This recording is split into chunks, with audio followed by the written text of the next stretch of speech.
Good evening, ladies and gentlemen, and it's great to see so many new as well as old faces in the room. It's brilliant, especially coming to a talk on Heidegger. So one of the things that I found ironic when I arrived here this evening is there's two talks to do with bees. One is the question of being, and the other one is the wrong kind of bees next door. So you get your full fill this evening. Now, it has been my quest for quite a while to try and make some of the most difficult philosophers intelligible. And the three that always come to people's mind when you talk about the most obscure or more complex philosophers, you end up with three. You end up with Immanuel Kant in the 18th century. You end up with Georg Friedrich Wilhelm Hegel in the 19th century, and then you end up with probably the most unintelligible of them all, Martin Heidegger, in the 20th century. So far I've done two of the three. So I've done Immanuel Kant, and I've done Hegel and his phenomenology of spirit. But today is a different task, and that is Martin Heidegger and the question of being. Or in other words, what it means to be. And for most of you, you're probably already scratching your head thinking, what's all this big business and big deal about what it means to be? But I think it's really, it's my hubris. So my first admission of the night, it is complete and utter hubris of me to try and distill the thinking of a 500-page document into a 45-minute talk. But what I will try to do is at least give you a summary, a high-level sketch of what Heidegger's philosophy was all about, and I will draw mainly on his magnum opus, Being and Time, which was written in 1927. So, let's go. The introduction, first of all, is Heidegger, in most people's opinion, is the most important philosopher of the 20th century. In fact, there's maybe only one other philosopher in the 20th century who might come close, and that is a fellow not many miles from Heidegger, from Vienna, called Ludwig Wittgenstein. And they have very different opinions, and actually the two of them started the analytical and continental philosophy split back in the 1920s. So what I will try to do is do the impossible. But what I want to start off initially is to say why Heidegger is so important, because all subsequent philosophy in the 20th and the 21st century have basically been derived at least by part of his thinking or a reaction to his thinking.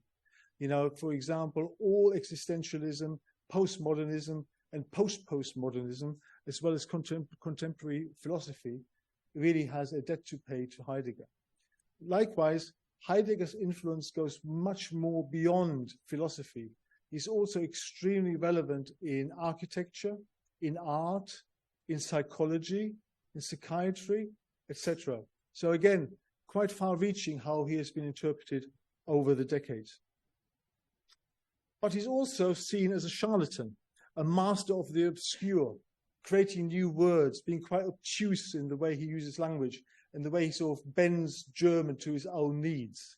That's how he's being interpreted. So again, especially one of his fiercest critics was Carl Gustav Jung, the psychiatrist and psychologist, who thought, and I'm sort of paraphrasing now, that really Heidegger should be in an asylum to write his philosophy, but not for the philosophy not to escape beyond the bounds of the asylum. Luckily, there's lots of other ones who are slightly more friendly towards him.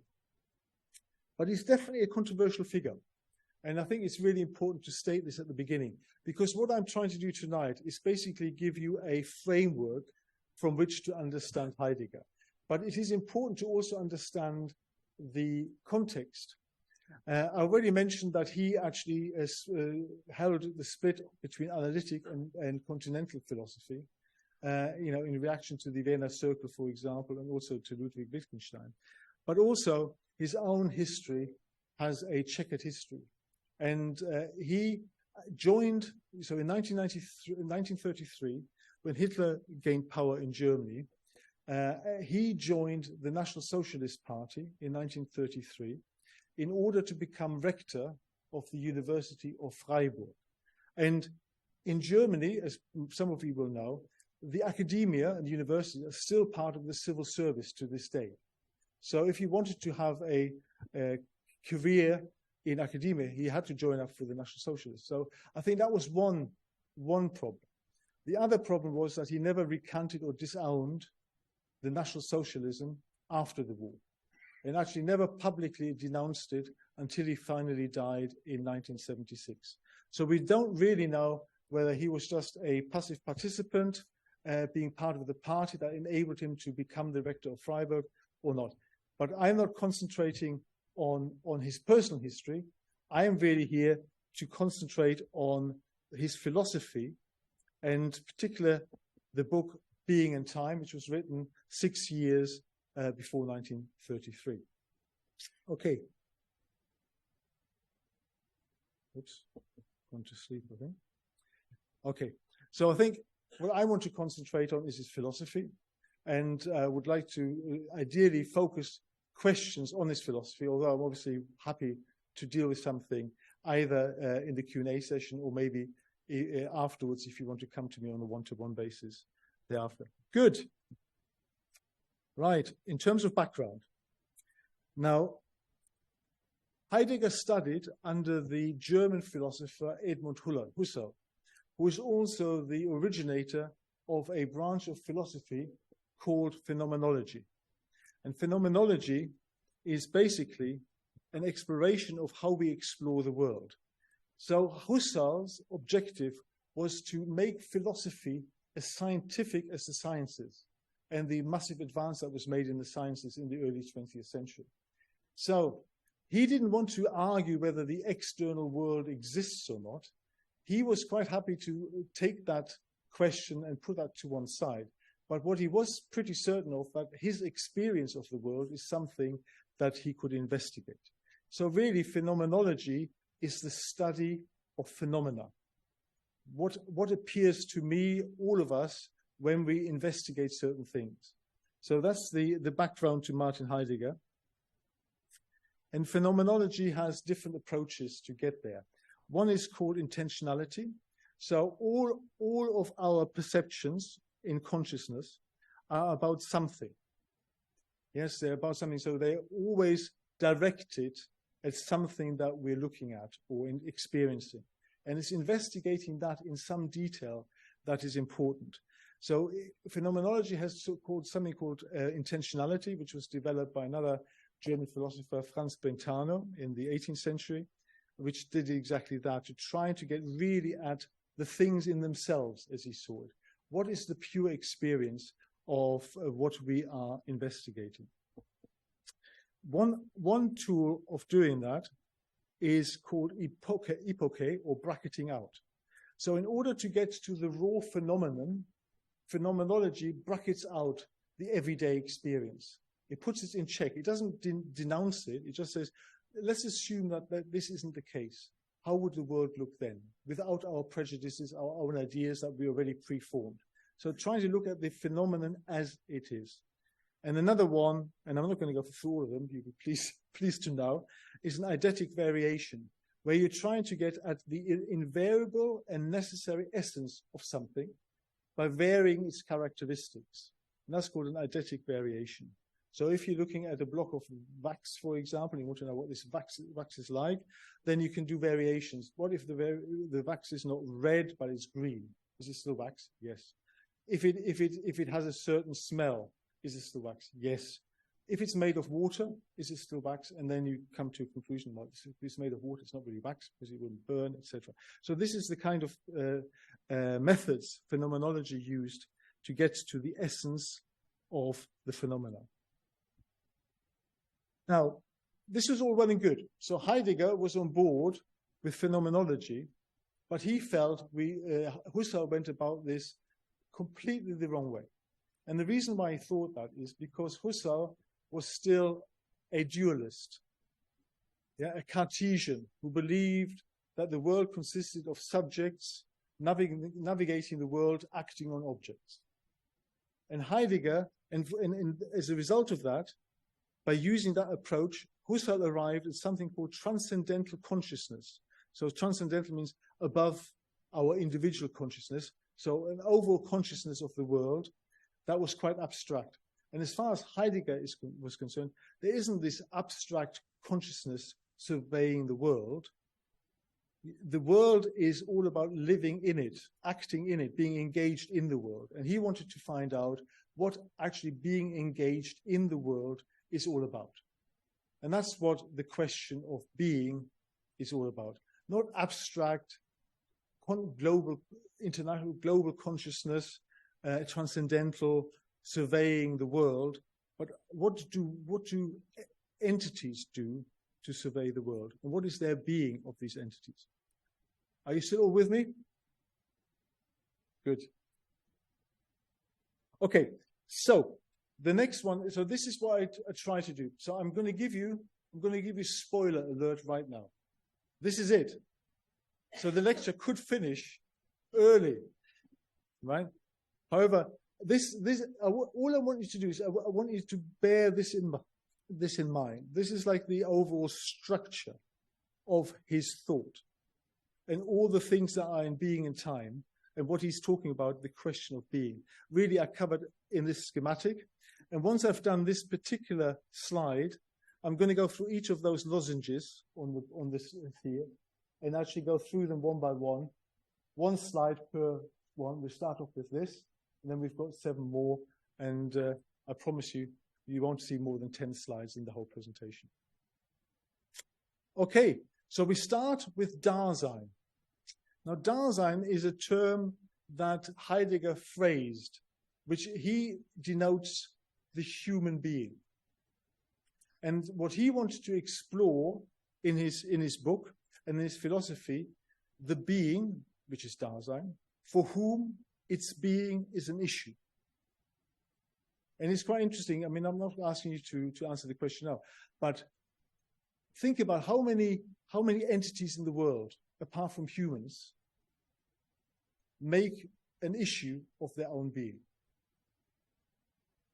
So, and Heidegger obviously thought there's no point asking what the being of a bat is. I don't know how many of you have come across the book, What It's Like to Be a Bat, a very famous philosophy book. Well, the answer to that is nobody knows, right? Because we're not a bat.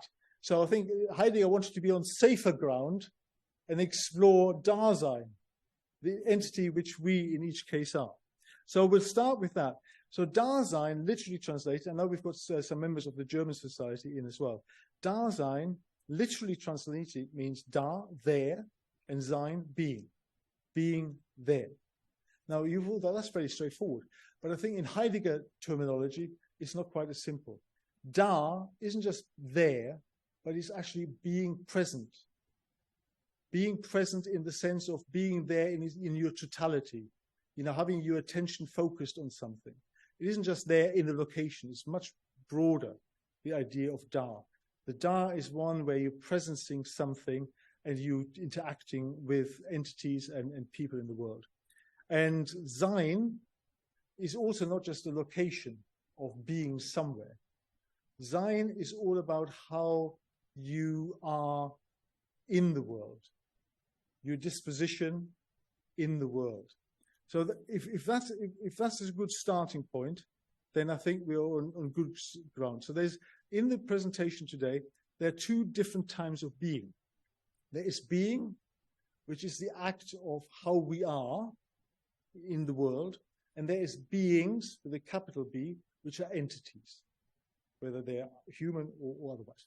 So that's how it all starts. So we start off with thrown into the world, and effectively the concept here is we find ourselves in the world, and we find ourselves in a world that is not of our choosing. To parents, that we didn't choose, at a time and a place we didn't choose, and a tradition, our culture, that we didn't choose. So that's the starting point. So we arrive, and we basically have already got a lot of baggage with us. So that is the concept of thrown into the world. We then go to the next one, being in the world. And this is where the split with Husserl becomes apparent. So Husserl thought there were subjects and objects, subjects navigating the world and acting on objects. Now Heidegger doesn't say that is complete rubbish. What he's saying is that is something derivative of something much more fundamental, and that is being in the world. And being and the world, for Heidegger, are a unified phenomenon. And in phenomenology, if you have a unified phenomenon, you don't split the phenomenon out. That's the starting point of a unified phenomenon. So the world and being in the world are one and the same thing. You don't split those apart. Okay. So the next aspect is engaged in tasks we care about. So this is the next. So we find ourselves in the world, thrown in there. We act in the world, we interact, we immerse ourselves in the world of beings with other people called Dasein and interact. And this is how we acquire our sense of self, but also broadly our sense of humanity on a broader basis. Now, when Heidegger, and I shouldn't really need to say this, probably not, but just in case, if you ever read Heidegger and you come across the word ontic, he is talking about facts about entities. If he's talking about ontological things, which is the study of being, he's talking about the being as a whole, how we are. So the next one is, after being in the world, is engaged in tasks we care about. So basically, we find ourselves strolling in the world, we're operating in the world, and we're trying to derive meaning. Our being is to get involved in tasks from which we can derive significance. So we do lots of things. We eat and we drink, we build houses, we go to work, lots of activities to give ourselves significance and meaning. Okay, so the next one, which is the care structure, so the bottom one here, facticity, fallenness, and existentiality. So this is what is called the care structure. Now, care needs to be interpreted very carefully. So the German word for care is Sorge. And Sorge actually means to concern yourself or be concerned about. But it's also to care. So care isn't caring for, like you're working in the charity and you're caring for people, or it can mean that, but it can be much broader. It isn't just about caring for, it's caring about. So when you're operating in the world, you care about what you do, and you care about what other people do to you, and other entities you come across. It's that kind of care. And the care has three elements. One we've come across in thrownness already, which is our facticity, things that are true about us now, facts that are true about us, and that is already in the past. So these facts are known and they have happened in the past. We also have a fallenness, and that's where the falling into task comes from. But the falling is also bigger than that. It isn't just falling into tasks that we care about. It's also falling away from ourselves into the they, into the culture, into society as a whole, to actually get things done. And then finally, there is the existentiality, which is our opportunities. So existentiality is where our opportunities, our plans, our objectives, how we move from where we are now. And all of this takes place in something called temporality, which I'll come on to in a second. So just two more, and then I'll ask again whether you're still with me. Being with is the being with other Dasein. So this is how we get on in the world, how we relate to each other, etc. That's being with. And that we can either be authentic or we can be inauthentic in our dealings with each other. Now, authentic and inauthentic are interesting words. And they're interesting because in German, they have a slightly different meaning. Authentic means eigentlich, and inauthentic is uneigentlich. Eigentlich effectively means one's own, being one's own, and uneigentlich is not being one's own. So it's not quite the same connotation of authentic and inauthentic, which what Jean-Paul Sartre would later run with and turn into something slightly different. And then finally is the being towards. So we've covered being in, and we've just covered being with, and now is being towards. And being towards is basically a human condition of always planning ahead, always looking forward, always imagining a future, always wanting to do something, going back to really finding out about the world and about ourselves, to really, to some extent, return to ourselves. Now, a lot of people, and this is where I disagree with some of the main Heideggerian scholars. One of them has recently died, Hubert Dreyfus, so he is probably the leading authority on Heidegger. There's another called Bill Blattner, who's still at Georgetown in America. And then there's another English philosopher called Simon Critchley. He is currently in New York University. And they all focus on being towards, about being towards death. Our attitude towards being towards death. I actually, that is something in there. Heidegger does talk about being towards death and being genuine about how we are thinking about death, because that enables us to come back into the present and lead our lives differently, is what he's saying. However, I think the whole structure here that I'm elucidating is that actually this being towards happens all the time. You know, when we complete one project and we throw ourselves into another one, it's the same kind of thing. The only thing that's different between that and our ultimate death is that it's finite. It's certain that we will die at some point, whereas our projects may or may not ever happen. So that's it. That is the structure. And then after being towards, we throw ourselves back into new tasks. So that's the schematic. And all of that happens in time. And you won't be surprised that Heidegger has a slightly different perception of what time is to the usual. He actually believes that the past, present, and the future are an ongoing process that are happening all at once, all the time, rather than just a sequence of events from one end to the other. Are you still with me? So if you've got that schematic, then we can go on to the next slide and just go through them individually. How much time have I got? Yeah, not too bad. Okay, the philosophy of Dasein. We talked about this already. The being of the entity for whom its being is an issue. So I asked the question earlier, does anybody know of anybody, other being, with a capital B, entity, that takes its own existence as an issue, apart from humans? No? Well, we can discuss that later. So that's the one that Heidegger wants to focus on. We talked about Dasein being there. It's not just being in a place, it's about your whole lived-through experience in life, which is the Sein. And the Da means you're actually present for your life rather than being absent for your life. Is probably the best way of describing it. Okay, and it's the way of being and what it means to be. So this is the human condition.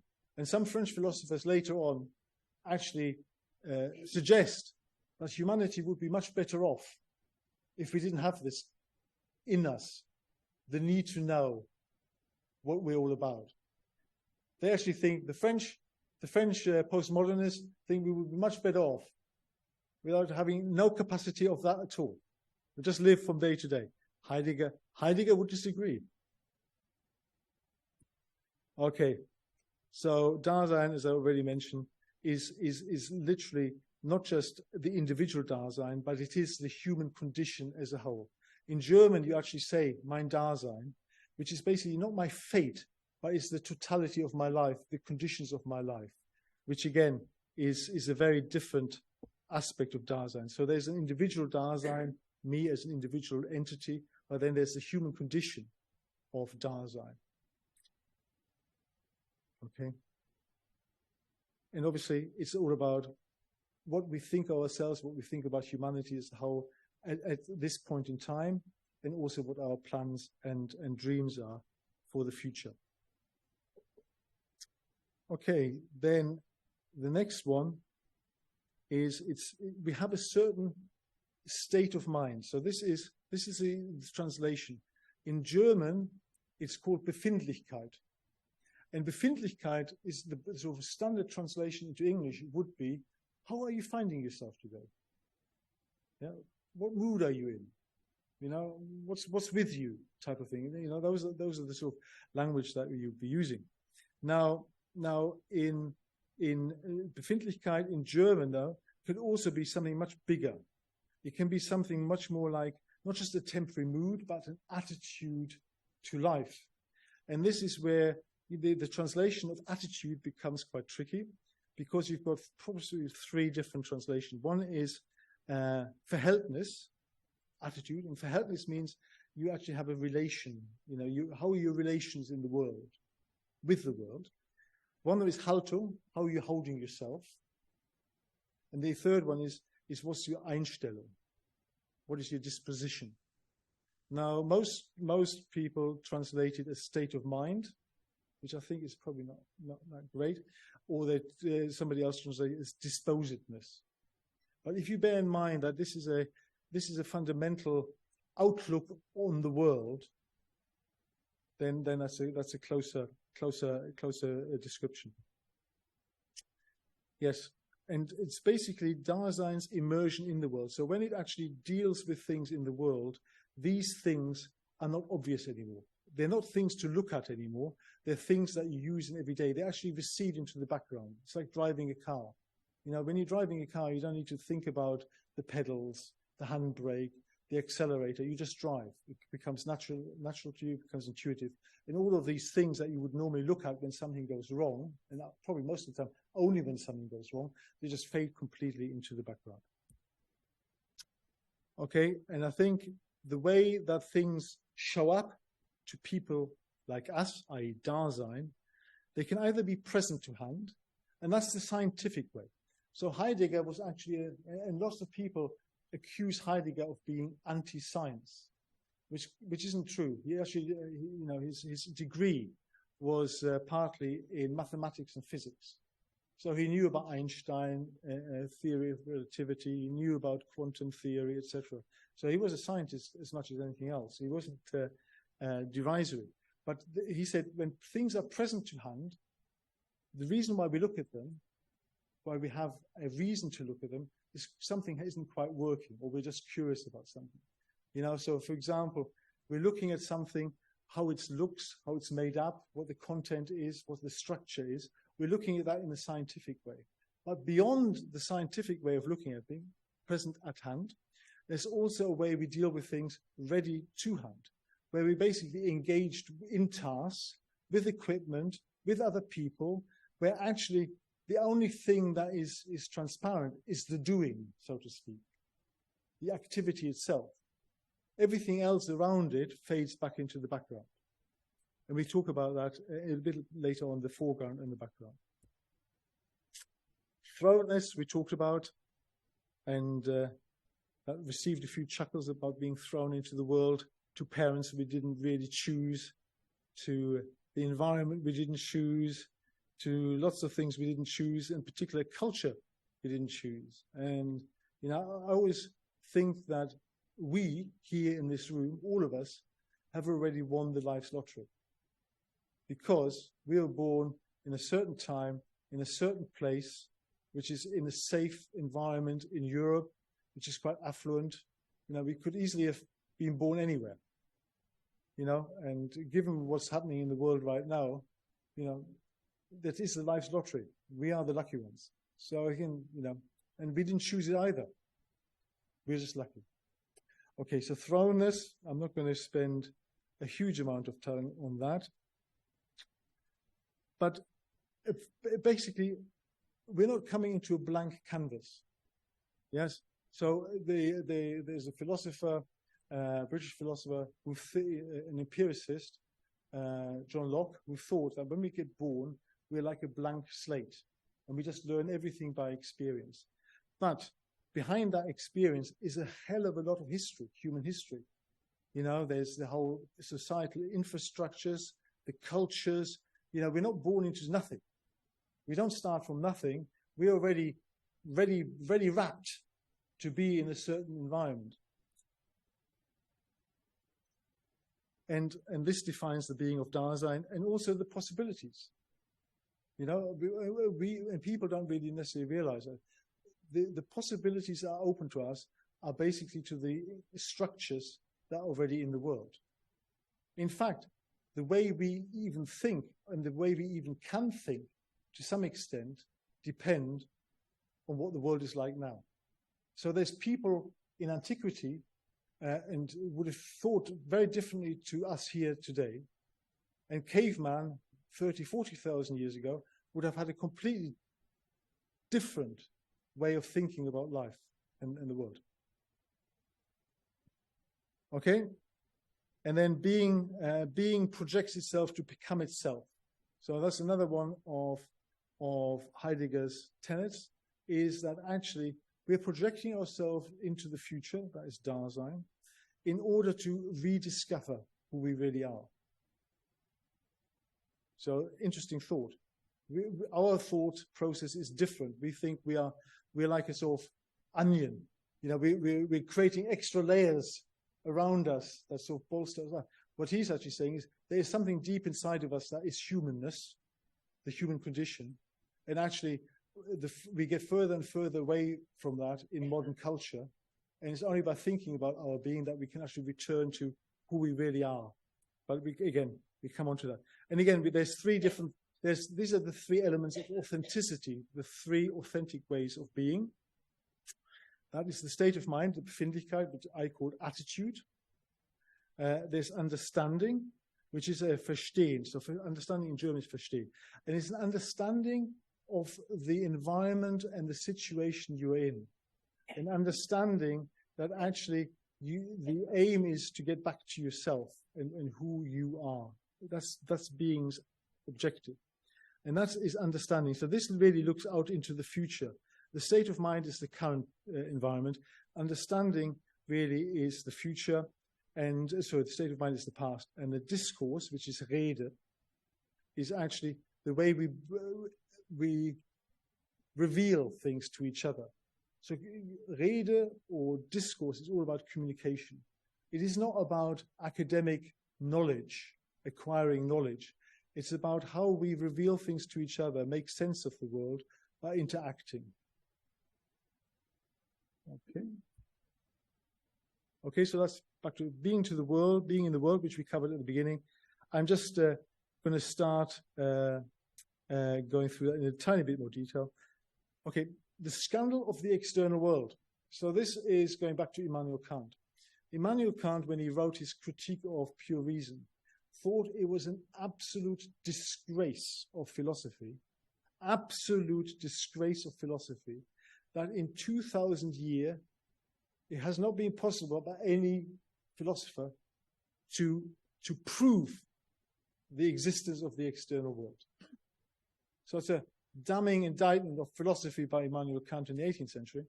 And then dial forward 2 centuries to our friend Martin Heidegger, and he thought, that's not the disgrace. The disgrace is that philosophers keep on asking the question whether the external world exists. To him, it's obvious, you know. And I think there was a Samuel Johnson. I'm sure most of you will have heard of Samuel Johnson, who wrote the dictionary, famous dictionary. And he heard about Bishop Berkeley, one of the British empiricists, where he believed that to be is to be perceived. So it's all in our minds. And Samuel Johnson basically refuted it by kicking a large stone and said, I refute it thus. So that was his explanation of the real world. I think Heidegger would probably disagree that kicking a stone, whether in your mind or in reality, whether that really proves the external world, he thinks it's the wrong question. We assume that the external world exists by being engaged in it and with other people. We do things, etc. Us and the world are one and the same thing. Okay, we talked about being in the world as a united phenomenon. And again, coming back to being, it is an immersion in the world. It's not a being, it's not an entity. It is actually where we are disclosed by what we do in the world. So let's leave it to Dasein rather than other entities. What we do in the world discloses things about us to ourselves and to other people. And the whole point is that what we're trying to do is make sense of the world and therefore ourselves as part of this process. And things become, ideally, more familiar and more intelligent. And the more familiar they become, the less we actually need to think about them, because they sort of fade into the background. We just operate in that environment and under that scheme. We talked about that. It's all about a presence. Being in the world is a presencing, making yourself present to the situation and actually dwelling in interactions and events. It's not a location, not just in a particular coordinate. And the German is interesting here. We call it space in English. The German is Raum. And it's much closer related to room, yeah, and possibilities. So, for example, when we talk about, in Germany, you talk about Lebensraum, it is your space to live in, your environment. It isn't a location. It is your community, your environment, your interactions in the world. And likewise, it's also possibilities. So the German for Spielraum, yeah, is basically elbow room. You have room to grow. You have room to discover things about the world and yourself. We talked about that. So the objective under our state of mind or attitude in the world, or our more temporary moods, is to sort of attune ourselves to the world. And the German for mood, to some extent, is Stimmung. It's my mood, but Stimmung also means, if you tune an instrument. Yeah, it's eine Stimmung. So you attune to the world, and you know how to go about the world to get things done. And you have this know-how called Bewandtnis. You know your way about. That's the sort of best translation, I suppose, of Bewandtnis in any particular given situation. Okay. Engaged in tasks we care about. I think we are on track. We talked about being engaged in tasks. It's all about aboutness. It's about intentionality. Not intentionality what we want to do. Intentionality about an aboutness. When we do something, it's always about something. When we have an opinion about something, it's an opinion about something. These things don't sort of float in isolation. They're actually grounded in terms of intentionality. So it's not an intentional act. Okay. And that means that all we do is characterized by phrases like on the basis of which, in order to, towards which, and the ultimate intentionality, I suppose, is for the sake of which. Is why we do things. And this is the hierarchy. We talked about falling into tasks, and we talked about present to hand. I just wanted to sort of falling. So again, this falling business has been misinterpreted by lots of academics and lots of philosophers, because they try to see an analogy to falling in the Bible. Because when Heidegger first got to university, he had to be sponsored. He was actually sponsored by the Jesuits. And then he decided, once he got there, he didn't really like theology, and then he swapped to philosophy and then to science. But because of his background, people constantly think falling means the human falling from grace. And he doesn't mean that at all. He means it in two different ways, though. He means falling into tasks, actually busying ourselves with things to do, to get meaning, to get significance, to give us some idea as to what we're all about. And that's the sort of forward-looking bit, which is actually we're trying to build ourselves. Whereas Heidegger says, you don't need to build yourself, you need to rediscover yourself. So that's one fallenness. The other fallenness, and we come on to that in another area, is actually falling into what other people do, what one does. Not because that's us, but because other people do it, it's easy for us to do the same thing, rather than doing what we really want to do. Yeah, and we've talked about the present to hand, which is more looking at entities, looking at facts about things, ready to hand, actually being really engaged in the flow with things, where the things themselves go into the background and we're really just getting things done. And then Dasein with is how we interact with other people like us. Okay, and this is another important one which I want to dwell on just a second. And that the referential whole. So I already talked about that we get thrown into the world, but not into something that is empty. It's already full of customs, societal norms, and everything else. But everything we do is against a referential background. So, we encounter other people, even if these people aren't here. Yeah, so by looking at the recently painted Elwyn room, for example, we encounter Paul, the office manager, who painted it without really knowing it. So we always, or when we go for a bus, we encounter, in inverted commas, the people who built the bus, the person who drives the bus. This is the referential totality. What we do in the world is dependent so much on all the other things that are happening in the world at the same time and already been created for us. And we bestow the significance upon that. The foreground and the background, I think I've covered that. So when we focus on things and we get involved in things, everything is in the foreground. So, for example, when we talk to people, we concentrate on them, we try to be listening to them, we're trying to respond in a sensible manner and so on. But everything else is in the background. And the important stuff really is to question not what's in the foreground at any particular point in time, is to question all the stuff that's in the background that we don't really pay attention to day to day. That's where you need to focus on to understand, but then let it go back into the background when you actually want to just focus on specific things. And then by making things, by sort of being in the flow, things show up in the world for us, and we create a clearing for them to show up. So we actually take the background and push things back into the background that are not relevant for us at any particular point of time, and we bring to bear what is actually relevant to the situation. We bring that into the foreground. Now, Heidegger calls that the clearing. Clearing in German is called Lichtung. So when you empty a ground in the woodland, for example. But it also has another translation. Lichtung means light. It could mean illumination.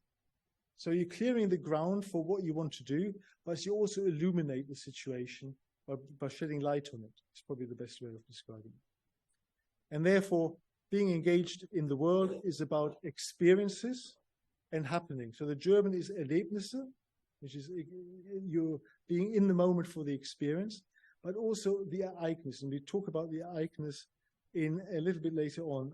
There's, in Greek philosophy, there's something called the phronimos. The phronimos comes from phronology, which means practical wisdom. And the phronimos does the right thing at the right time for the right reasons in the right way. That's the definition of practical wisdom. And you do that in the moment of vision, when the situation becomes clear to one. Care, I think we talked about it already.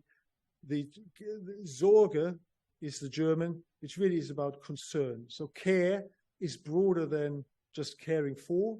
It's about caring about, caring to, etc. So it's a much broader notion. And come on to that. We've talked about the structure. The care structure is all about what's true about us as far as the past is concerned, how we fall into tasks and how we fall into what others do, and also what our opportunities are going forward.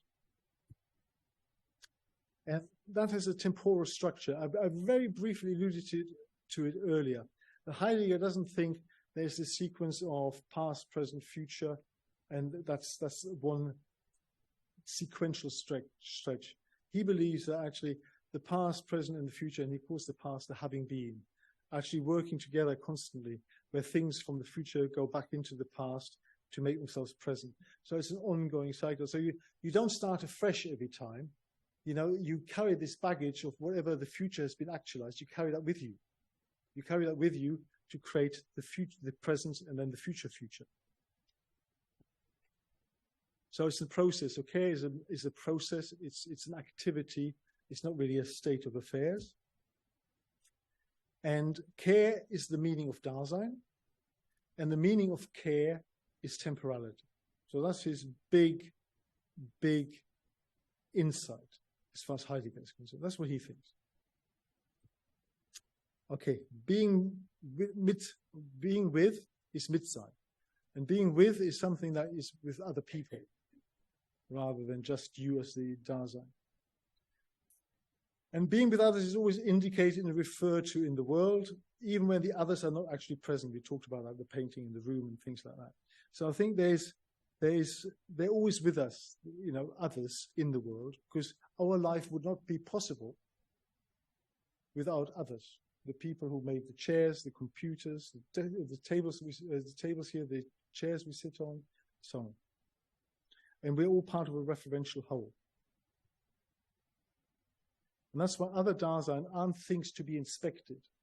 So other Daseins, I don't know whether you feel like this, when you go to hospital and you need to have something done, all of a sudden you become a slab of meat, right?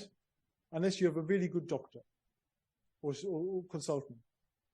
Most of the time, I feel like a slab of meat. I'm something being inspected, right? So as far as my experience with the doctor is concerned, or the consultant, I'm present at hand. But that's not the normal condition where people deal with each other. And to some extent, the surgeon would have to deal with us as present at hand. If they deal with us in terms of, what's Andreas all about, and what is his being, and the things like that, I might have croaked it before he then comes back to the present at hand. So Heidegger doesn't think present at hand isn't important. It's an important element to the human condition, but it isn't sufficient. Being present at hand, being a factum, right, to other people, doesn't give us humanity, humanness as a whole. Okay, so when we are involved with other people, we care about them and we care for them. And that is translated as Fürsorge, that's the German term, and it's translated as solicitude. Now, if we care about people, then that's solicitude. If we're indifferent to people, then that's indifference. Gleichgültigkeit. So the way we care for people, Heidegger thinks, is in two ways. We can either jump in and do things for other people, for them not to have to do it, and that has a potentially positive impact. You're really caring and sorting things out for people. Or you can jump ahead, vorausspringen or vorspringen, and actually set an example of how people could lead their lives, what they could do themselves, etc. The downside of jumping in or einspringen is when you do things for other people, it becomes very easy for you to dominate the other person by actually doing things with the best intentions potentially for them, but you then take over, right? And you actually take over from them, not for them. Whereas vorausspringen or vorspringen is about jumping ahead, setting an example that others may want to follow. But that's their choice then. They're not being forced. So, okay? Good. So we then talk about Dasein, and then Nietzsche will probably speed up a little bit. So in every day, we talked about this, Dasein exists in the they. We're not really actualizing ourselves. We're not really digging deep into who we are. We're just floating along with others in the they. And the they in German is translated as das Mann. And das Mann isn't with two N's, the man. Das Mann means as one does. One does this kind of thing. How one does things. Yeah, that's how you should interpret das Mann. And das Mann can be neutral, because we do things what other people do. If we did everything completely differently to what everybody else does, it would be chaos. Traffic grind to a halt, everybody driving left, right. But Heidegger is making a distinction. There's something called heritage, which we do things, all of us together for a reason, because there's a good evidence and good experiences that have arisen from that. So we have norms and cultural norms. We do things that other people do. That's a sort of neutral term. But there's also the negative term where we just flee into the mass, not to be seen, not to make a fuss, because it's quite comfortable and safe in the others, because we don't really need to start thinking about things, right? And actually, because we don't need to think, it's got this sort of tranquilizing effect on us. We get numbed. But then deep down, we realize that actually we alienate ourselves from each other because we're not really being ourselves. And then we get entangled in some of the things that we really don't think are heritage, but traditions that have just been passed on from one generation to another. And, you can if you look back in history, you see lots of them. Slavery, for example. We go along with slavery until somebody actually decides, well, actually slavery isn't such a great human idea. And then, but we get entangled in our own thinking around this because we're in this society, in this culture, and really, deep down we probably realize we shouldn't be doing this, but we don't really break out of it.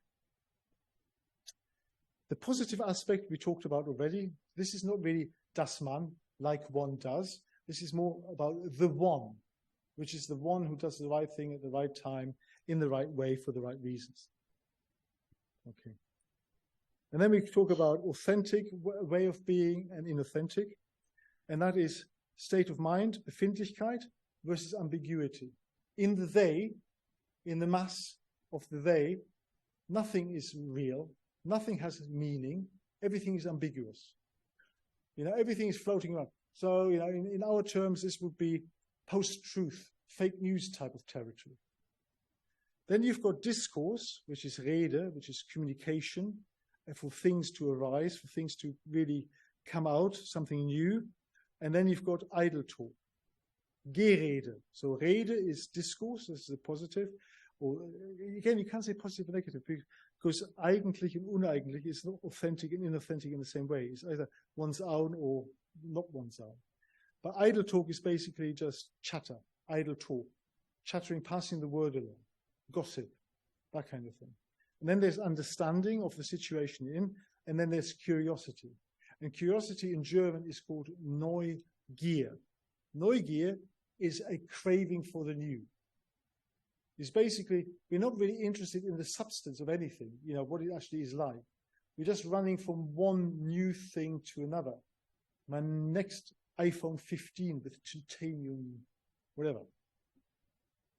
Yeah, so that's it. Okay. Being towards death, very quickly. As I said, projecting towards the future isn't really about death. But Heidegger is interpreted as saying it's always about death. It's about really projecting into our future possibilities. And when they've become actualized, we throw ourselves back towards the next opportunities. So this is going on and on and on. The silent call of conscience. So the silent call of conscience is not something that God gives us, which is normally where our conscience in religious term comes from. We ourselves give the silent call of conscience. And the conscience, the call that we get in our own head, basically says we're guilty. And Heidegger says, what we're guilty of? We're guilty of that we're not really concentrating on what we could be. Okay. State of mind, that causes a mood or state of mind of anxiety. It makes us anxious about things. And then ultimately, the outmost possibility being towards is obviously death. And the reason why it's the outmost possibility is because it's certain, it's indefinite, we don't know when it's going to happen. It's non-relational, and lots of people disagree with Heidegger here. It's always mine death. I can't die somebody else's death. It's always mine.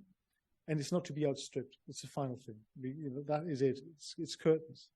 But that in itself isn't talking about death, because people think Heidegger is death obsessed. Heidegger is using death to really say, if you really want to come face to face with yourself, which you can't do, even if some of your loved one of yours dies, you can come out of the day-to-day stuff, and you can reevaluate what's important in your life, right? And we always, most of us do that when somebody has passed away or something dreadful has happened. And we do that temporarily before we going back into the sort of crowd. But really, ultimately, it's only really thinking about our own death that we can then return into the present and actually lead our lives fundamentally differently. So the idea of Heidegger isn't one about death and doom and gloom. It's quite life-affirming. It's supposed to really think about life by going to death and then coming back and lead your life in a different way. Okay. And this is my terminology. So the death of a possibility is its actualization or its passing by.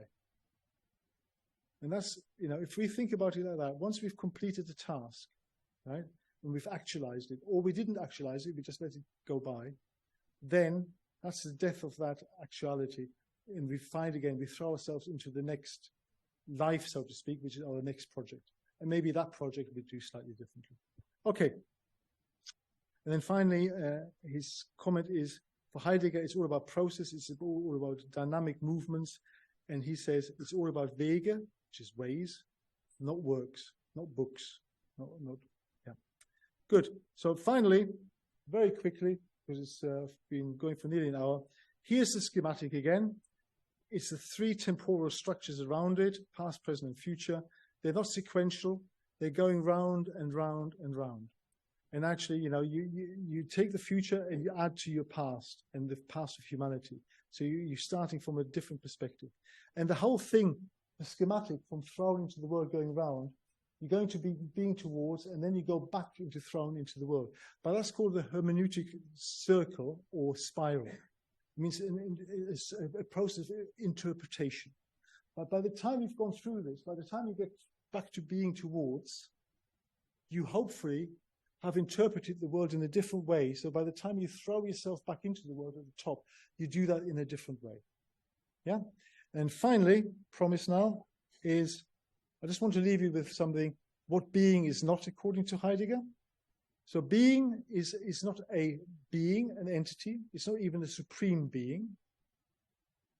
It is not the totality, the sum total of all beings. Being is different. It's an activity of being in the world. It is not like categories, like Kant. He has got quantities, qualities, modalities, and relations. I disagree with Heidegger on that. I think the fundamental being of the world is actually creative relations. But that's for another talk. And rather than hanging you on with what being isn't, I thought I'd better show you or try to communicate what Heidegger thinks being is. It's a way of immersion and involvement in the world, with the world, but not separate from the world. A disclosing and discovering of the world. Things disclose themselves to us and we discover things. So that's the two ways of doing that. It's our attitude in and to the world. The basis of Dasein is care, and the basis of care is temporality. We've talked about that earlier. As I said, my view of what being is actually creative relations in the world. And for me, that may not even just be human. That could actually be higher vertebrates and primates. And ultimately, if we can say we are truly at home with ourselves, in ourselves, and with the world, that is being. Thank you very much indeed.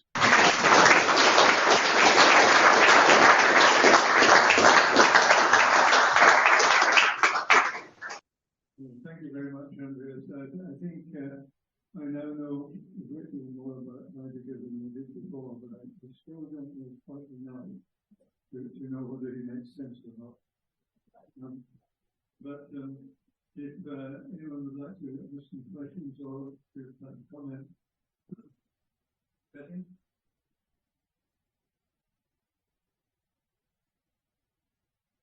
Heidegger think it's solitude. It's something to search for.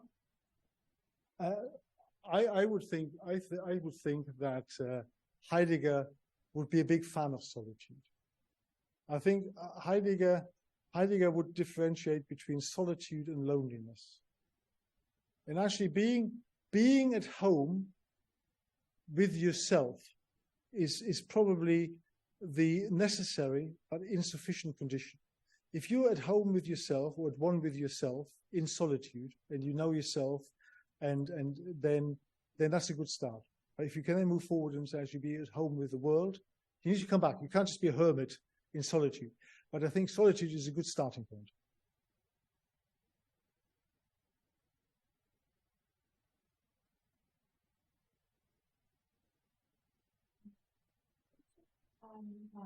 When we come to go together with the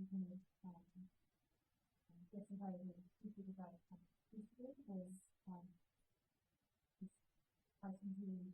yeah. Yeah.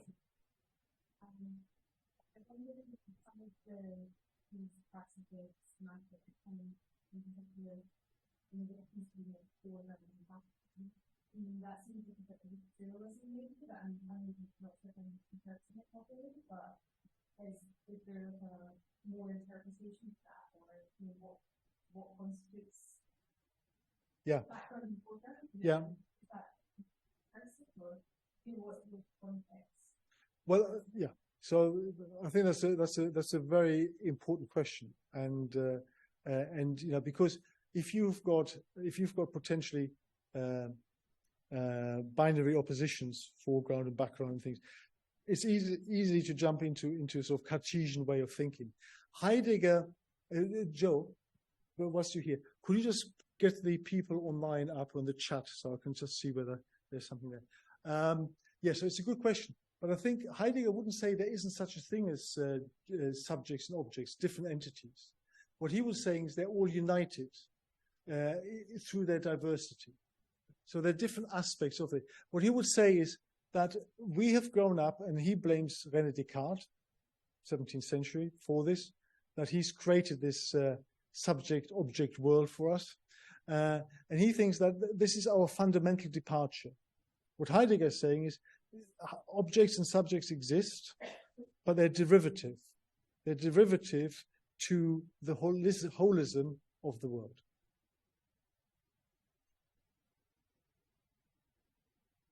Any more? Wasn't listening what you're saying about being surrounded needs with the doctor and how we are with each other, and just wondering, does that link? Did Heidegger say something about sort of instrumentality or being with people, sort of in the way that when you meet people, you think, oh, this is just a network of business, rather than sort of actually being with them for a purpose that's beyond them. Did he say something about that? Did he say yes? So this is more, yes. Never as this is more Kantian now, isn't it? Never treat somebody merely as a means to an end, but an end in itself. What would Heidegger say? I think Heidegger was less concerned about that.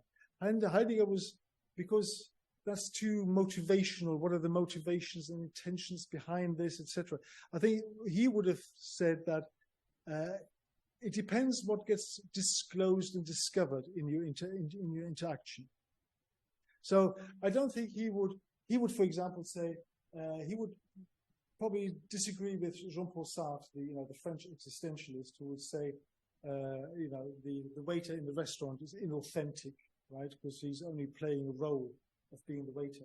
Heidegger would say you could still have a pretty meaningful conversation with this waiter, and for things to disclose themselves and for you to discover things in the world. One short question. Heidegger obviously had an ideal of being. So would he have said that the more you participate in the world, the more you think about your future, that would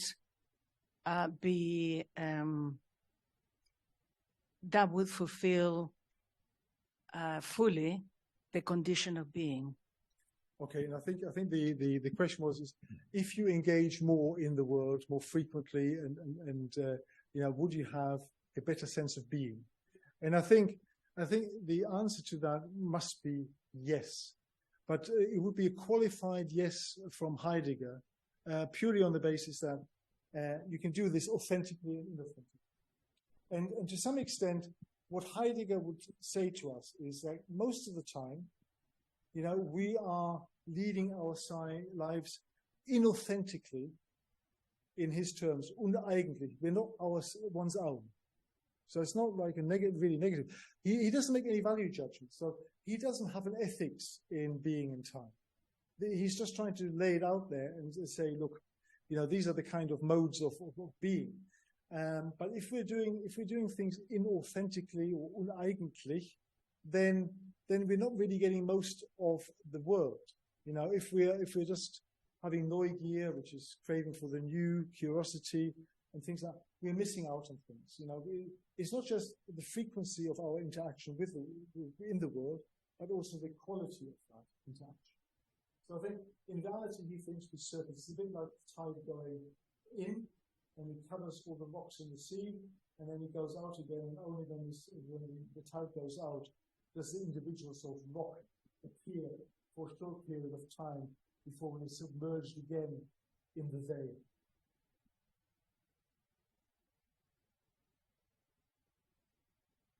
Thank you, Andreas, for a really immaculately prepared and illuminating talk. And I've learned a lot. What I've learned is that I know much less about Heidegger than I thought I did. Does it matter? Does what matter? That I know less about Heidegger. Well, it depends. How do you feel about knowing more about Heidegger now? Doesn't interest me greatly. Okay. So that is absolutely fine. Heidegger would say that is how most of us lead our lives. That's true. Oh yeah, this is not my own personal opinion. Mike, you know me much better than that. I'm just trying to paraphrase Heidegger. I wasn't suggesting it was you, Andreas. I was saying it was arrogant of Heidegger. Oh yes, but if we're sort of brass tacks here, which philosopher isn't arrogant? You name me one philosopher who is not arrogant, and I'd be surprised. I have another question here. Follows on saying thank you. That goes terrific exposition. I particularly liked, I think, the way you wound it up, the direction you went in, and you slipped in words like phronimos and so on. Just a question I want to put to you that I always thought that Heidegger's philosophy could be so arcane, so needing an interpretation, it's veritably esoteric. And if you put it in that frame, I think one comes across issues of somebody, I think, said, well, what's got to do with when I get out of bed in the morning?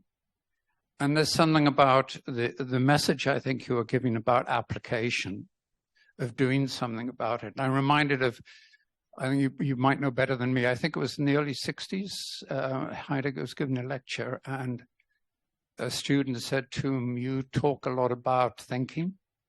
Hey, Heidegger, how do I learn to think? And Heidegger answered, well, obviously you haven't started thinking. Yeah. And there is a real issue there, because I think in esoteric traditions, so much of teaching ends up as word of mouth, of mentor to student. And I think so much of the way you ended up, which is asking us what we do about this and how we deal with it, comes down to that issue. And I sometimes feel, and I don't know if you have any thoughts about it, that in a way the Achilles heel of his whole fascinating philosophy is he doesn't seem to have made any offer to the world that allows for that transition where it can be taught on a direct word of mouth basis, from mentor to student on a day-by-day basis. And I've always think in a sense that leaves his philosophy floating, and it leaves a gap between what it is and where we are, although by implication and the very way you handled what you said and you wound it up, it's begging for us to pick it up and go with it. Yeah, no, I don't know if that makes sense. Yeah, no, I understand, and I think I understand the gap. I mean, the problem with what he's trying to do is he's trying to give us the most abstract summary of being, of what it means to be in the world. He tries to desperately stay away from any ethical side of things, right? He doesn't want to give us an ethical mantra by which to live by, but he also doesn't want us to be. He doesn't want philosophy to be academic about, it's about logic and finding answers and having knowledge of things. So he feels knowledge is important, for example, but knowledge is a derivative of something much more deeper and much more meaningful. And the esoteric is really quite important. The examples that Heidegger sometimes gives are really quite telling.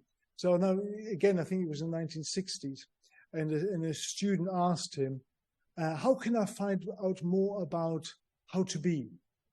And his very short answer was, spend more time in graveyards. So for Heidegger, I'm not sure he was a particular communal person, where people were sitting around him. I mean, he had hundreds and thousands of people coming to his lectures, but he wasn't a inclusive person like Husserl. When Husserl started phenomenology, he wanted everybody to be involved in the task of establishing phenomenology as a science, as a sort of collective effort. I think Heidegger wasn't that kind of person. Right, shall I just read out a couple of questions online as well? For Michael, is there a contradiction between the idea of not building yourself, but rediscovering yourself, with not really concentrating on who we could be? Well, I think it is a mutual process. I would say to that. It's not a contradiction between building yourself and rediscovering yourself, because you need to, in order to rediscover yourself, it gives you the opportunity to build yourself differently. But you never build yourself in isolation. You build yourself in the context of the referential totality of those around you. So that's where I would call the relational creativity. But you come back to yourself. You just do things differently by having discovered who you and other people are. You become more authentic in the way you deal with things. Would be that question. Delph is asking, do you think certain non-human animals like chimpanzees or octopuses possess Dasein? Yeah, I'm torn about this, and I'm torn about this because they have a life. I'm absolutely sure they have an inner life. I'm sure they have an awareness of themselves and their surroundings.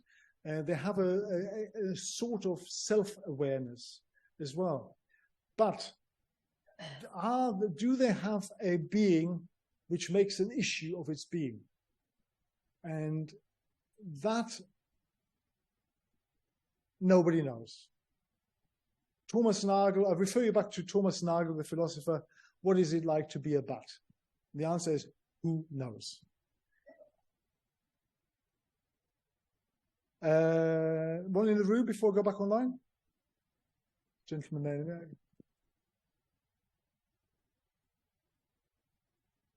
So just to prefix by saying thank you, Andreas. That was great. Really, really good. And I'm liking you and Heidegger even more after today's talk. So thank you. In his later life, Heidegger talked about technology. He was interested in technology. Yeah. And I just wonder if we could think a bit about what Heidegger would make of the advanced AI that we have now, things like ChatGPT, because that is an entity that is concerned with its own being, in that you can ask questions about it and you can argue with it about what it is and what it isn't and so on. And I just wonder if you'd thought about that. Well, that's a really interesting question, because I'm not sure how most people probably won't know, but Heidegger was not a great fan of modern technology. Heidegger thought modern technology is the ultimate tool. And he probably thought about TVs, actually probably radios and then TVs and things. He obviously didn't really have computers and AI at that point. What he really felt is that actually we've gone to the dog wagging the tail wagging the dog. So all of a sudden we become alienated from ourselves because all of a sudden technology is taking over. It's a bit like dominating us, you know, the Vorspringen or Einspringen type of thing. And he wouldn't have been particularly enamored with that. But I think it's much more interesting, his sort of disciple, guy who actually met him and talked to him, Hubert Dreyfus, who actually was also part of the DARPA project and things like that. He actually wrote a book saying what computers can't do. And really interesting book, because it was, at that time, I think it was in the 60s and 70s, people were trying to do things algorithmically with AI. And they decided they couldn't actually instantiate this human-like Dasein that takes a stance on its own being because it didn't have the referential totality in it, access to. So you can give it all the information in the world, even ChatGPT, to some extent, is probably slightly better. But those kind of algorithms will never get to the right results. Once you actually get to neural nets and self-learning and self-experiencing online activities that can make sense of things, then I think that would be a different ballgame. And I think Hubert Dreyfus would have never excluded that as something that actually is something that can be very positive, but likewise, as long as the dog is in control of its tail. But you think at some point that after Well, I mean, you know, this is interesting, isn't it? I mean, how would you evolve the Turing test, right, to see whether something would be cognizant, you know, or cerebrally aware enough to actually mimic or replace or to substitute for a human being? And but I think that time will come. I think there will come a time where we need to consider. And I think the problem with technology is technology runs decades ahead of the ethical implications that we consider. You know, these things happen like ChatGPT, and then we start scrubbing around trying to find out what the ethical considerations are that we need to look at, not the other way around. And I think that's where Heidegger would agree. You know, you need to sort out the being, the fundamental thing of being, and then you create things from there, rather than the other way around. You create things and then see how they work and manifest themselves in the world. But for, you know, I'm very, very open to say I am a big fan of AI. I actually think AI, left to its own devices, will have no interest in humanity. We are a completely different substrate. And I think the Musks of Hawking of this world probably don't need to worry too much. But I think we still need to have ethical implications because we set the scene. You know, and currently AI is basically delivering the human biases that are written into it. So we need to be careful, but I don't think AI is a substrate which is completely different. We'll probably have the same thought processes of world domination, for example, like we seem to have. Okay. One from Stasha, how much of Heidegger's Dasein, etc., is relevant on today's debates around AI? I think we covered that. And why today his framework not very much taken into consideration? I think of Dreyfus in the 1970s. Well, I think you know, the question would be, Heidegger would actually agree with that. Heidegger would say we have entered a period of alienation. And therefore, what we're concentrating on isn't being, it is entities that we're concentrating on. And I think that's something that sort of we will have to come to terms with and reckon with and resolve. And that's why I think he's taught more, Heidegger still taught more on the continent of Europe as continental philosophy, although some people teach him in the United States, like Bill Blattner at Georgetown and Simon Critchley in New York. But everything I've said today is my own interpretation. So you've got Hubert Dreyfus as Dreidegger, You've got Simon Critchley as Heidegger. You've got Bill Blattner as Blattdegger. And tonight you've got Wasdegger, Andreas Wasmuht. So they're all interpretations. Good. I think that's it. Any further questions? Are there any more? Oh, there is one more. Okay, we've got time for one more. And I've just been given a philosopher who is not arrogant. Miguel de Unamuno. There you go. I'll look him up or her up. I can't help but wonder that if he was writing in the modern age today, how it would have affected his theory.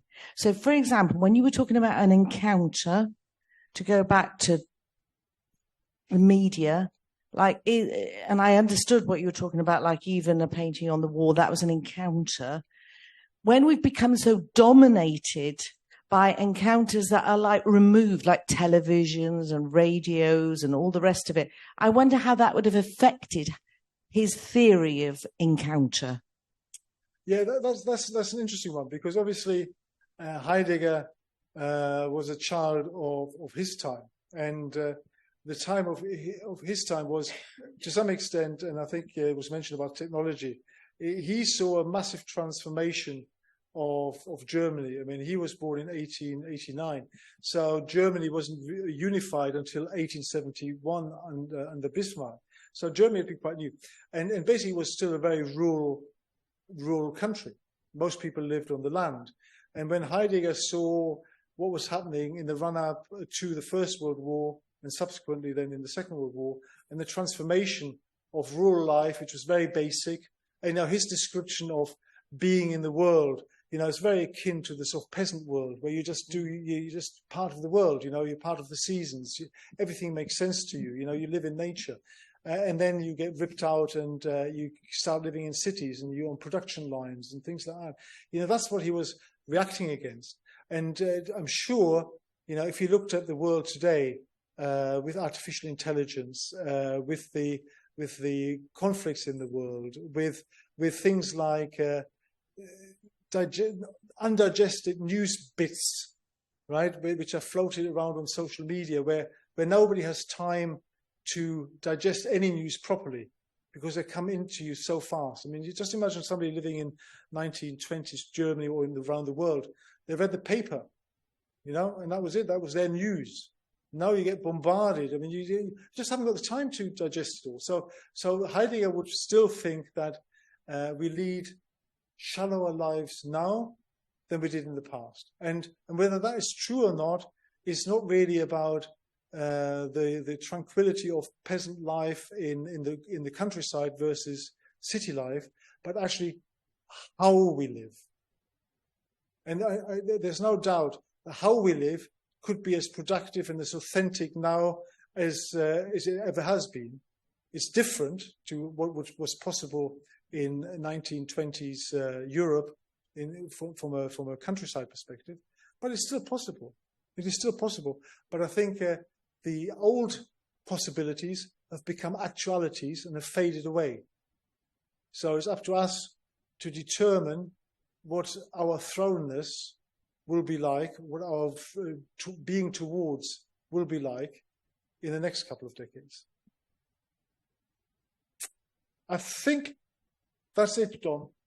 Yes, I think we should stop there. It's coming up to 9 o'clock now. So I'd just like to thank Andreas very much for at least partially clearing up Heidegger in my mind. And that's a magnificent achievement, because I would have thought it impossible. So thank you very much, Andreas. Thank you.